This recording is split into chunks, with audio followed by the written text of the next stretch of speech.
Doctor Asghar समून जी,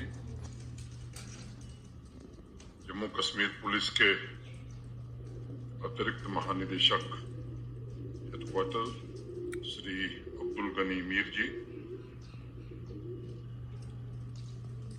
सभागार में उपस्थित ड्यूटी प्रशासन के सभी हमारे सहयोगीगण, देवियों, सज्जनों तथा मित्रों, 18 जनवरी को जब देश का पहला सड़क सुरक्षा माह प्रारंभ हुआ था, तब देश के विभिन्न हिस्सों में इस पर चर्चा हुई थी। उस चर्चा में यह बात भी चली थी कि साहब, पहले की जो परिपाटी थी वह तो सड़क सुरक्षा सप्ताह मनाने की थी, लेकिन इस सप्ताह से माह की दूरी इस आयोजन ने क्यों तय किया? मीर साहब ने उसका जिक्र किया। मुझे लगता है कि उस दौरान किसी से अनौपचारिक बातचीत में मुझे मालूम हुआ कि सप्ताह की जगह महीने भर के कार्यक्रम का मतलब साफ है कि बढ़ती हुई सड़क दुर्घटना आज के समय में एक गंभीर समस्या है, गंभीर मसला है देश के लिए भी और हमारे जम्मू कश्मीर संघ राज्य क्षेत्र के लिए भी।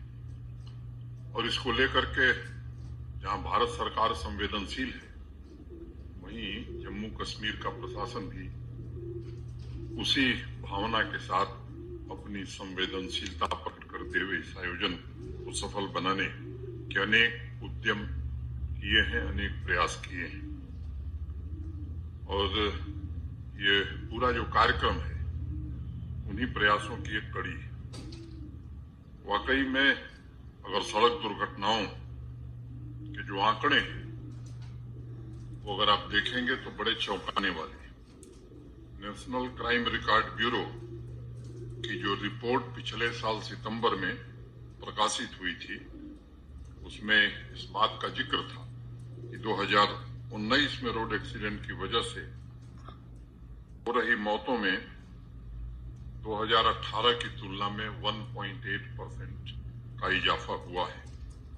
रिपोर्ट में यह भी कहा गया है कि रोड एक्सीडेंट हमारे देश में मौत का 8वां सबसे बड़ा कारण है। जो अनेक कारण बताए गए हैं उसमें 8वां सबसे बड़ा कारण है। मित्रों, ये सार्वजनिक स्वास्थ्य की चिंता का विषय आज रोड एक्सीडेंट हो गया है और इसलिए केवल ट्रांसपोर्ट डिपार्टमेंट, ट्रैफिक पुलिस या कुछ प्रशासन के लोग अगर इसकी चिंता करेंगे तो मैं समझता हूं कि शायद वो नतीजा हम हासिल नहीं कर सकेंगे जो नतीजा हमें हासिल करने की जरूरत है। अगर यकीनन तौर पर हम स्पीड पर नियंत्रण रखते हों, अवेयरनेस हो, पर्याप्त प्रशिक्षण हो तथा नियमों का पालन अगर हम सब कर रहे हैं, जिसमें से कुछ नियमों का जिक्र भटनागर साहब ने किया था, तो शायद इन मौतों को कम कर सकते हैं, इन्हें रोका जा सकता है। लोगों को जागरूक बनाने के जितने भी विकल्प हैं उनको इस्तेमाल में लाने की जरूरत है। भी तो सांस्कृतिक कार्यक्रमों के माध्यम से भी कैसे जागरूक किया जा सकता है, इसका प्रयास, एक अच्छा प्रयास हुआ है। If you know you are driving to your death, would you still drive so fast? ये ऐसे नारे हैं।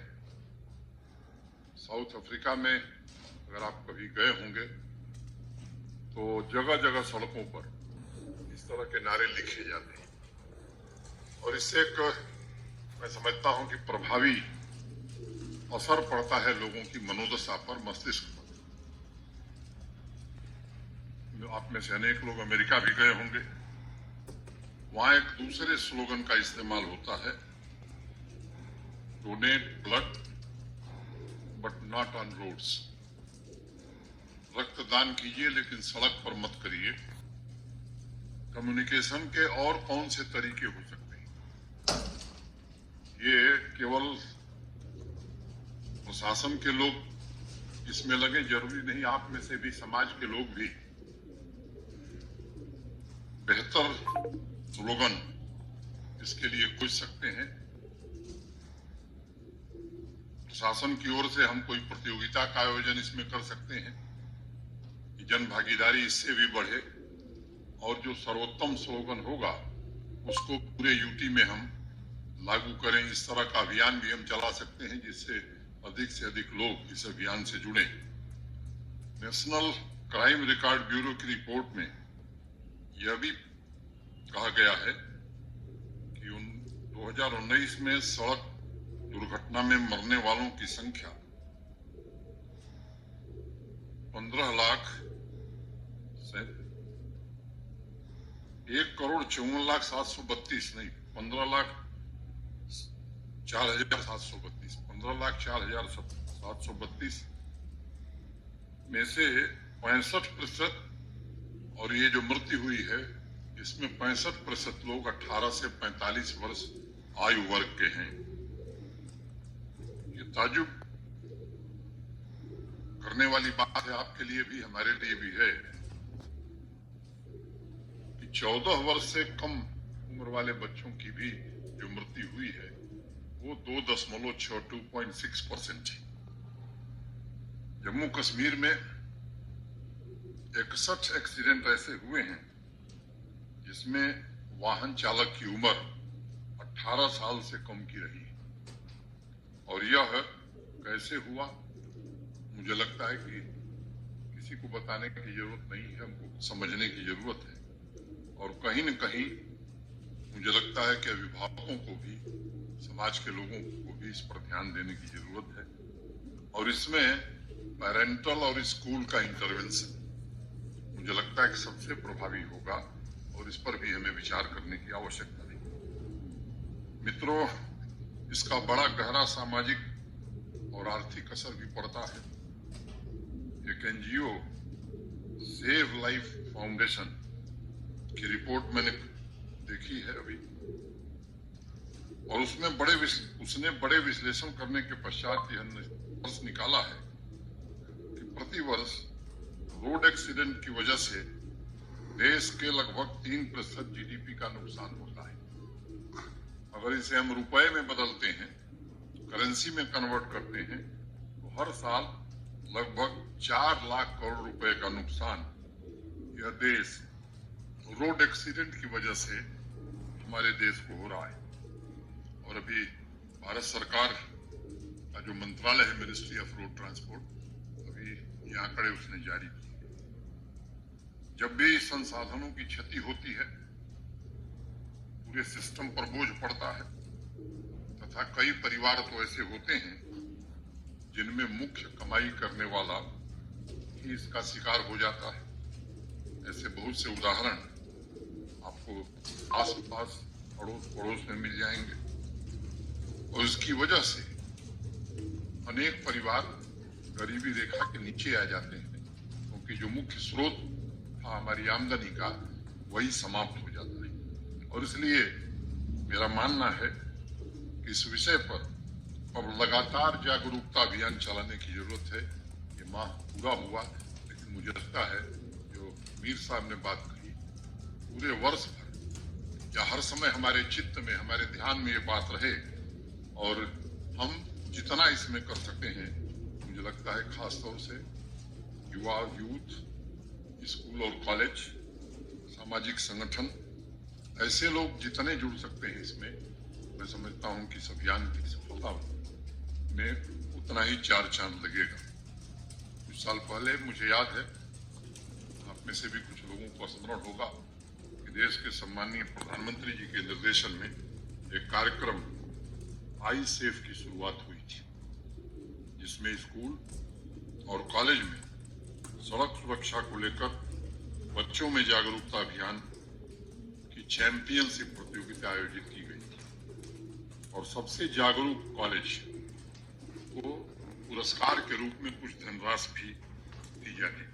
मुझे लगता है कि अब जरूरत है कि जम्मू कश्मीर में हम सब एक बार इस अभियान को फिर से शुरू करें, क्योंकि स्कूल और कॉलेज के खुलने की प्रक्रिया अब शुरू हो गई है। एक साल जिस दौर से गुजरे हैं अब सब उससे परिचित हैं, लेकिन स्कूल कॉलेज जब खुल रहे हैं तो उपयुक्त समय पर इस तरह की प्रतियोगिता को आगे बढ़ाना मैं समझता हूं कि हमको लक्ष्य प्राप्ति में मदद करेगा। इंडियन रोड सेफ्टी कैंपेन की खबर में देख रहा था, देश में 17 रोड एक्सीडेंट हर घंटे होते हैं। क्या इसे अवॉइड नहीं किया जा सकता है? मुझे लगता है किया जा सकता है। जरूरत है सतर्कता की, जरूरत है जागरूकता की। अगर सिर्फ एक एक्सीडेंट कहीं हो जाता है तो उससे जुड़े हुए परिवारों की जो अपूरणीय क्षति होती है उसकी भरपाई हो नहीं सकती। वह एक लम्हा कभी न भरने वाला दुख देकर चला जाता है और ऐसा दुख दे जाता है जो जीवन भर जिसका बोझ हम ढोते हैं। इसलिए जम्मू कश्मीर प्रशासन के ट्रांसपोर्ट विभाग ने भी सड़क सुरक्षा पर महीने भर का जागरूकता अभियान चलाया था, जिसकी परिणति आज हो रही है। मैं हृदयेश कुमार जी और उनकी पूरी टीम, इस अभियान से जुड़े हुए सभी लोगों को धन्यवाद देना चाहता हूं, उनका आभार व्यक्त करना चाहता हूं। उनकी टीम से यह भी मेरी अपेक्षा होगी कि सड़क सुरक्षा जैसा महीने भर का कार्य कैसे सुनिश्चित किया जा सकता है और इसे कैसे लंबे समय तक चलाया जा सकता है, इस पर भी विचार करने की आवश्यकता है। मिशन मोड में इसे कैसे तब्दील किया जा सकता है, इस पर भी मुझे लगता है कि सोचने की जरूरत है। खास तौर से जो टारगेटेड ग्रुप्स हमारे हैं, उन तक हम कैसे अपनी पहुंच बना सकते हैं, ये हमारे विचार का विषय हो सकता है और उन्हें बताने की जरूरत है भाई गाड़ी चलाते वक्त केवल अपने जान की परवाह नहीं बल्कि दूसरे के जान की भी चिंता करना ये हमारा सामाजिक दायित्व है। मैं यहाँ मौजूद सभी साथियों से भी कहना चाहूंगा, सड़क सुरक्षा को लेकर सरकार और प्रशासन प्रतिबद्ध है, लेकिन यह काम आपके सहयोग के बिना पूरा नहीं हो सकता है। जो महत्वपूर्ण कदम कानून के दायरे में उठाए जा रहे हैं, उसके साथ साथ आप लोगों की सहभागिता एक जन आंदोलन के रूप में तब्दील कर सकती है और उससे फिर लक्ष्य हम प्राप्त कर सकते हैं। मित्रों, नेशनल क्राइम रिकॉर्ड ब्यूरो की रिपोर्ट में बताया गया था कि 2019 में जम्मू कश्मीर में 5,839 रोड एक्सीडेंट हुए थे, जिसमें 1054 लोगों की जान चली गई थी। यानी अगर हम अपने संघ राज्य क्षेत्र की बात करें तो प्रतिदिन 3 मौतें दुर्घटना के कारण, सड़क दुर्घटना के कारण हो रही।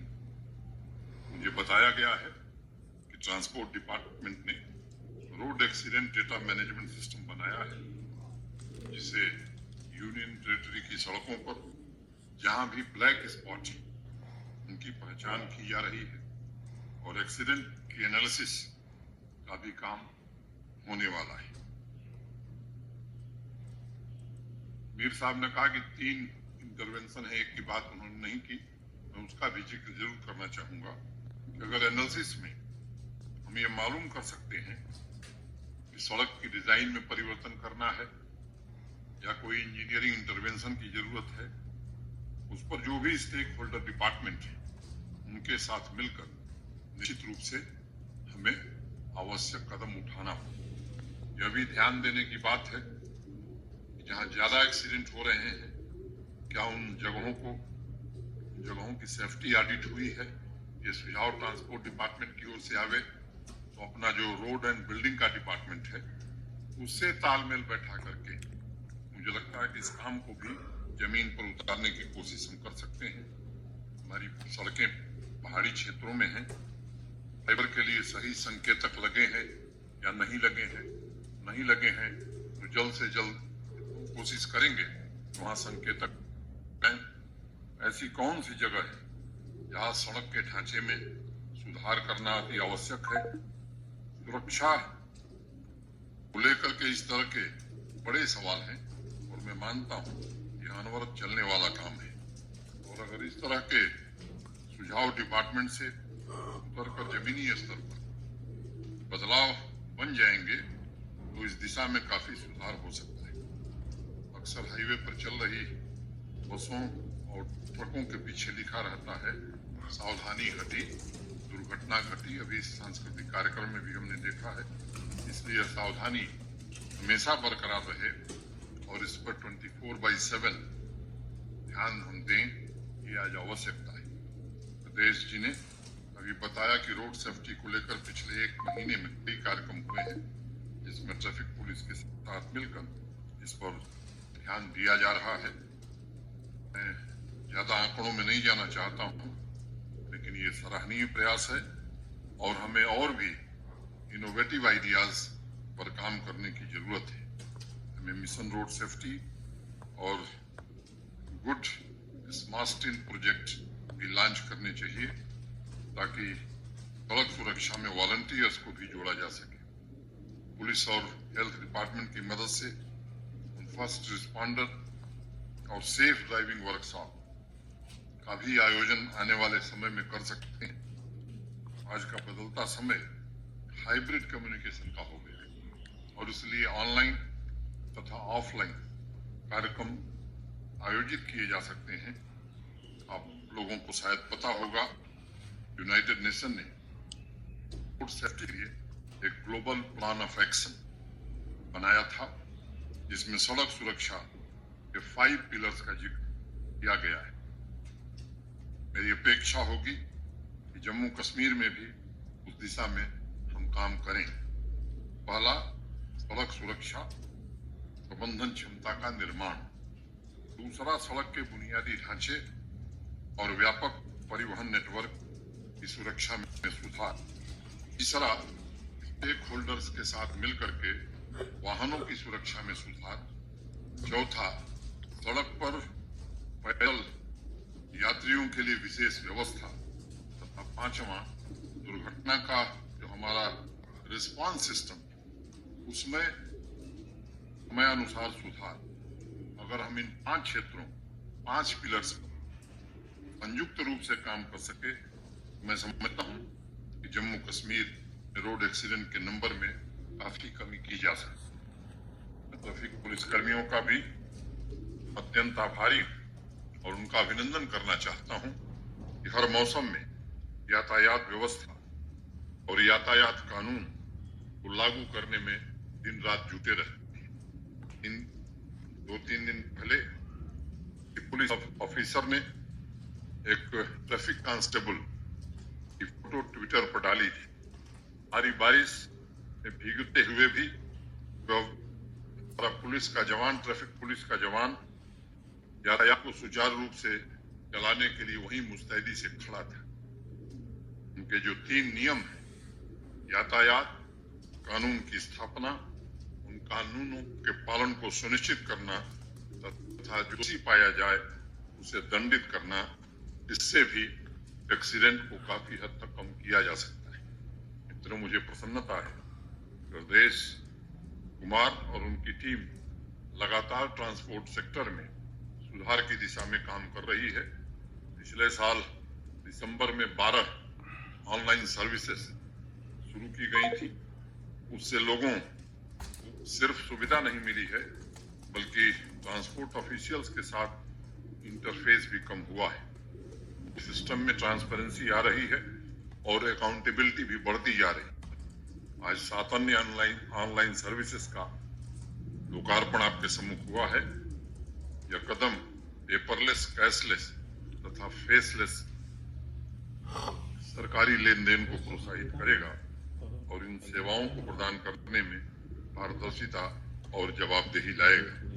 मित्रों, एक और जो बड़ा राहत देने वाला कदम है वह 15 साल और उससे अधिक पुरानी वाहनों बसों को नई इको फ्रेंडली फ्यूल एफिशिएंट बसों में बदलने के लिए जम्मू कश्मीर परिवहन सब्सिडी योजना सरकार प्रति बस पर 5 लाख रुपए की सब्सिडी दे रही है और इस वित्तीय वर्ष में 35 बसें लाभार्थियों को दी गई, जिनका फ्लैगिंग ऑफ अभी थोड़ी देर में होना है।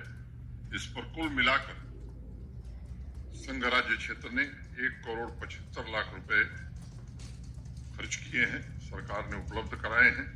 कोरोना की वजह से ट्रांसपोर्ट सेक्टर में भी काफी समस्या आई थी और इस कदम से मैं समझता हूं कि इन लोगों को काफी राहत मिलेगी। पर्यावरण को ध्यान में रखते हुए अभी हृदय कुमार ने बताया कि यूनियन टेरिटरी प्रशासन ने इलेक्ट्रिक व्हीकल पर 9% का जो रोड टैक्स था उसे खत्म कर दिया है, ताकि अधिक से अधिक इस तरह के वाहन हलाए जा सके। अभी कुछ दिन पहले ही ये निर्णय हुआ है। इसके साथ ही जो हमारे किसान भाई हैं जम्मू कश्मीर में रहते हैं, 3000 सीसी तक के ट्रैक्टर पर भी पूरी तरह से रोड शुल्क समाप्त किया गया है।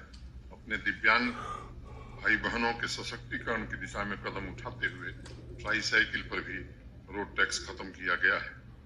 ट्रांसपोर्ट सेक्टर के कई सारे नियम बहुत पुराने थे और मैं समझता हूं कि ये विकास की राह में बाधक थे।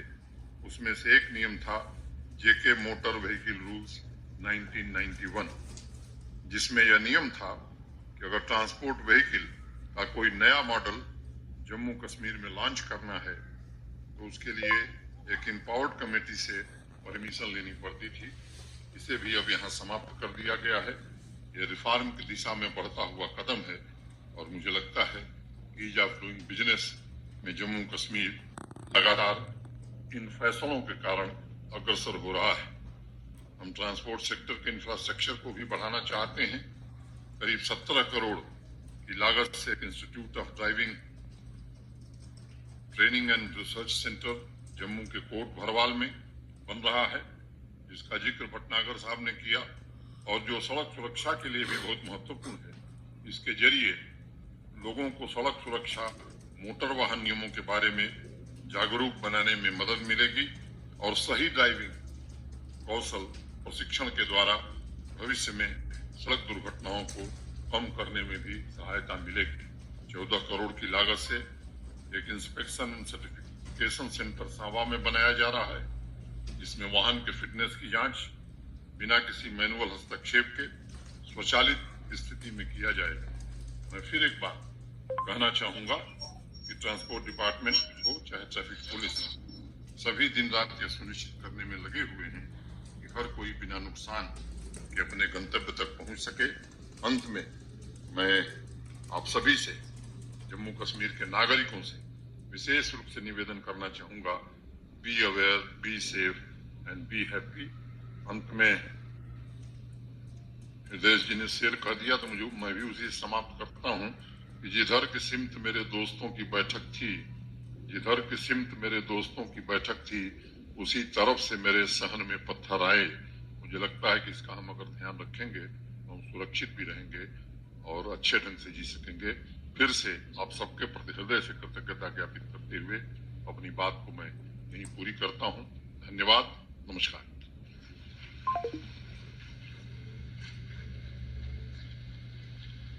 बहुत बहुत धन्यवाद माननीय उपराज्यपाल महोदय। हमारे युवा जो आपको इस सभागार में सुन रहे हैं वो आपकी बातों को गांठ बांध कर रखेंगे और इन पर अमल भी जरूर करेंगे।